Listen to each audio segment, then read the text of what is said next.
亲爱的你好，来看看你的狗狗。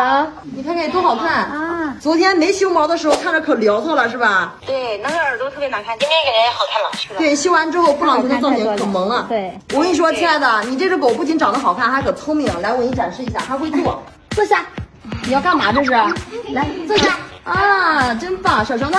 手手。啊，你看，可聪明了。挺可爱的。你给我们起名字了吗？还没有哎。还没起啊？现在两只都取得很好，一个叫朵朵是吗？一个叫朵朵，一个叫小龙女。啊，第一只是马尔济斯，对吧？对，小龙女是马尔济斯。朵朵是比熊。这只是泰迪熊。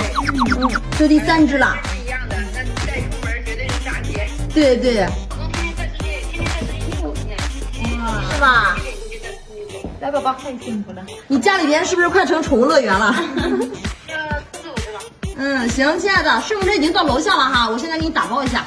来吧，宝贝。好的好的。咱们要走啦，要去杭州新家啦。今天晚上差不多可以接到吧？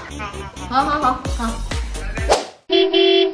小姐姐接到狗狗后也是喜欢的不得了，状态又好又粘人，也算给狗狗找了个好人家。